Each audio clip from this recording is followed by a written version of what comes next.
Parang superhero si Renz Abando bigla-biglang sumusulpot dito sa likod ng Koreano. Aga nagpakilala sila kay Renz Abando dito sa home court ng Seoul Samsung Thunder Slam Dunk. Pinaon pa sa kangkungan itong import ng Thunders. Masyadong mainit ang tapatan ng mga imports, pinagtawanan pa dito ni Kofi si Maxwell.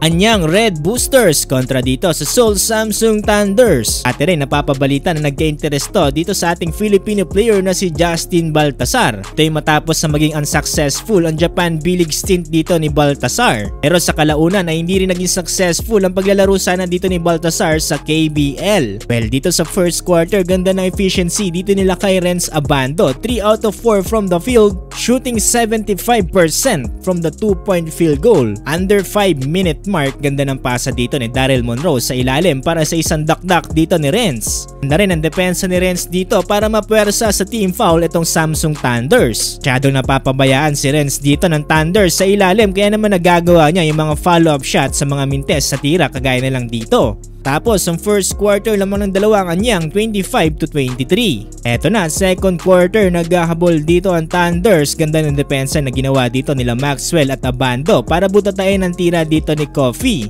Pero binawian yan dito sa kabila ni Kofi. Binutata naman dito si Maxwell. Tangkita pa, nagtratrash talkan ng dalawa, tumatawa-tawa pa dito si Kofi. Masyadong mainit ang tapatan ng mga imports. Dito sa second quarter, pinagpahinga muna dito si Renz. Pero kahit pinagpahinga si Renz dito, ganda ng kartada ng anyang Red Boosters. Masyadong maluwag ang mga depensa, pinagtitirahan sa pintura. Tapos ang second quarter, 55-37. Third quarter na hindi na magkanda humayo dito ang coach ng Samsung Thunders. Unti-unting pumuputok ang kalamangan dito ng anyang Red Boosters. Nagpahinga na dito si Renz Abando, pero itong dalawang import baldugan pa rin. Nababad si Kofi pero hindi rin nilalabas dito si Daryl Monroe at Maxwell. Inubutas pa ng anyang Red Boosters sa outside shooting na meron 38% kumpara sa 20% lang dito ng Samsung. Pero bago matapos ang third quarter, muling binalik dito si Renz Abando. Bagsak ang Koreano sa depensang ginawa dito ni Renz. Tinamaan sa mukha ang tagal nakatayo ng Koreano.